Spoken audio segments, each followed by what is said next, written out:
रोमांच और रहस्य। सोमवार पसंद नहीं। मेरा नाम बेरेंडा स्पेंसर है। मैं 16 बरस की हूँ। आज मैं प्रसिद्ध होने जा रही हूँ।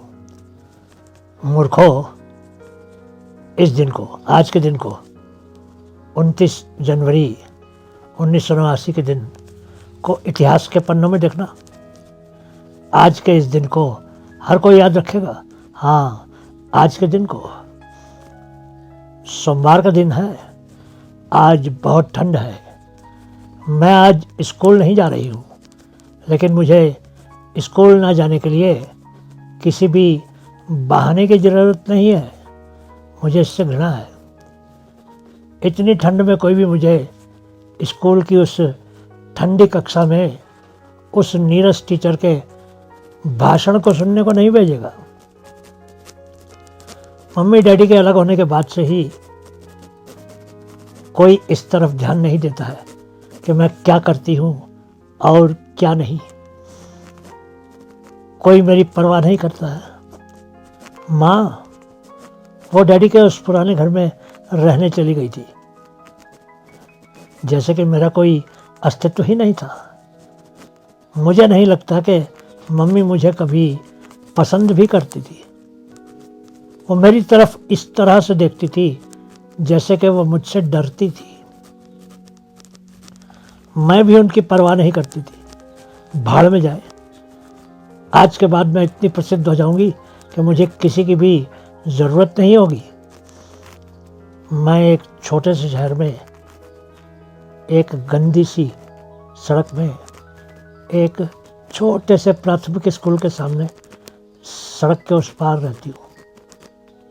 मैं बचपन में उस स्कूल में पढ़ती थी। मुझे तब भी उस स्कूल से घृणा थी और अब भी है। ओह, वो आ रहे हैं, छोटे छोटे देवदूत। वो स्कूल जा रहे हैं। हर दिन मैं इन छोटे छोटे बदमाशों को स्कूल आते जाते देखती हूँ। वो अपनी मम्मी या डैडी के साथ होते हैं। ये स्कूल के बच्चे मम्मी डैडी से प्रेम करते हैं और खूब खेलते हुए चलते हैं। जब मैं इन बच्चों की उम्र की थी, मैं भी ऐसी ही थी।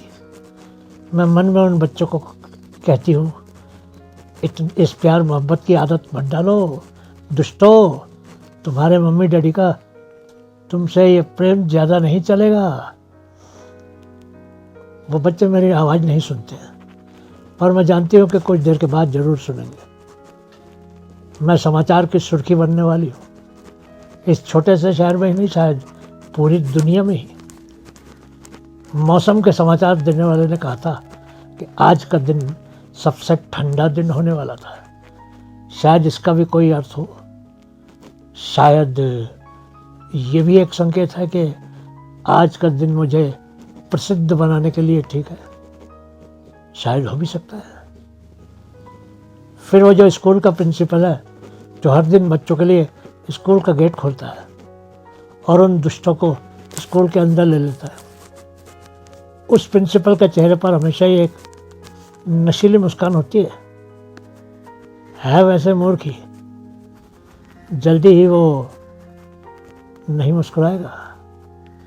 कोई भी नहीं मुस्कुराएगा। डैडी ने मुझे क्रिसमस के पर्व पर ये .22 राइफल दी थी। साथ में दूर से निशाना लगाने के लिए बंदूक पर फिट हो जाने वाला एक टेलीस्कोप भी दिया था और कई डिब्बे गोलियों के भी दिए थे। वो सोचते थे कि मैं उस राइफल का प्रयोग शिकार के लिए करूँगी। शिकार तो मैं करूँगी, पर जरा फर्क प्रकार का। डैडी ने तो शायद कल्पना भी नहीं की होगी कि मैं उनकी दी हुई राइफल से क्या करूँगी। प्रसिद्ध होने के लिए मुझे कुछ तो करना ही था, इसलिए अब ये करने जा रही हूँ आज के दिन। मैंने प्रिंसिपल और बच्चों को देखा और सोचा कि वही सही समय था काम शुरू करने के लिए। एक चुटिया बांधी हुई लड़की दिखी। उसकी पीठ पर गुलाबी बस्ता था। मैंने सोचा कि उसको ही पहली बना लेती हूँ। वो धड़ाम से नीचे गिर गई एकदम साफ। एक और दिखी, वो भी सीधे नीचे गई। मूर्ख नशेड़ी प्रिंसिपल बच्चों को बचाने की कोशिश कर रहा था। मैं अब उसको हीरो नहीं रहने देना चाहती थी। तभी एक पुलिस वाला दिखा। वो कहाँ से आ गया था? मुझे पुलिस वालों से घृणा है। एक और बच्चा नीचे गिरा। क्लिक क्लिक क्लिक टेलीस्कोप से देखकर निशाने लगाती गई और वो नीचे गिरते गए। अब सफाई कर्मचारी भी मदद को आ गया था। उसको भी उसके हिस्से की एक गोली मिल गई। मेरे पास इतनी गोलियां थी कि मैं दिन भर उनको एक एक करके नीचे गिरा सकती थी। तभी गाड़ियों के सायरनों की आवाज़ें आने लगी। जल्दी ही खबर देखकर लोग भी आ जाएंगे और हर टेलीविज़न की स्क्रीन पर मैं हो जाऊंगी। मैंने खुद को नियंत्रित किया। सोचने लगी कि क्या मेरे मम्मी और डैडी भी उस दृश्य को देखेंगे टेलीविज़न पर। तभी एम्बुलेंस भी आने लगी। आस पड़ोस के लोगों को पीछे हटाया जाने लगा। मुझे उन सबसे भी घृणा थी। तभी मेरा फ़ोन बजने लगा। कौन था मुझे फ़ोन करने वाला? शायद मम्मी डैडी ने पुलिस से मिलकर मुझे फ़ोन किया था ताकि मैं हथियार नीचे रखकर आत्मसमर्पण कर दूं। मैं सोचने लगी कि क्या मुझे फ़ोन उठाना चाहिए था या नहीं। हेलो, कौन बोल रहा है?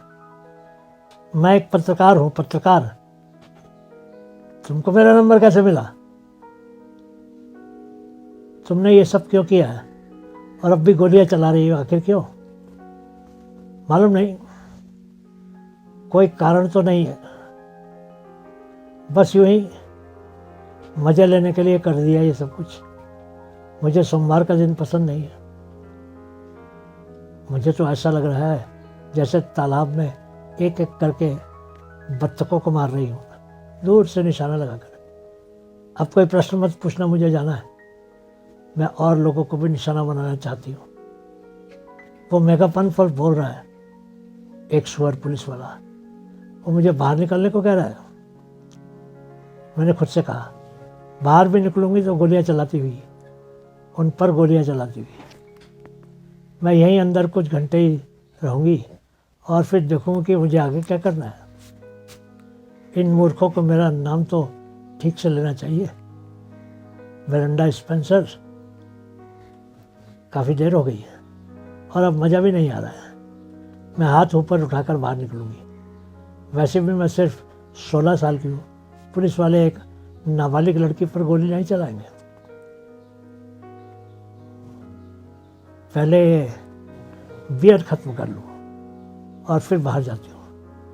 जैसे ही मैं दरवाजे से बाहर निकलूँगी मैं प्रसिद्ध हो जाऊँगी। टेलीविज़न पर ब्रेकिंग न्यूज़, क्वीनलैंड एलिमेंट्री स्कूल में गोलियां चली हैं। 16 वर्ष की मिरांडा स्पेंसर नाम की लड़की ने गोलियां चलाई हैं, ऐसा मालूम चला है।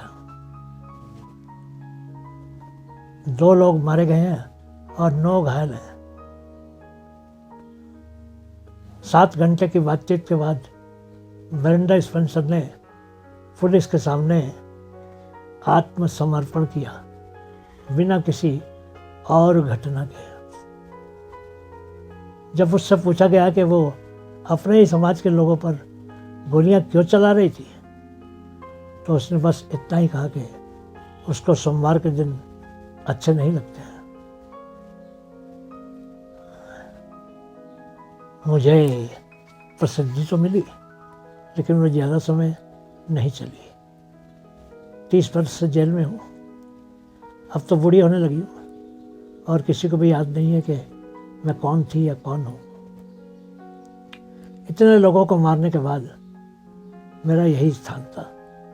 बिल्कुल ठीक हुआ मेरे साथ। अगर आप पूछना चाहते हैं कि क्या मैं ऐसा फिर से करूँगी, तो मेरा जवाब है कि अभी मैं इसके बारे में कुछ नहीं कह सकती हूँ। बहुत बहुत शुक्रिया।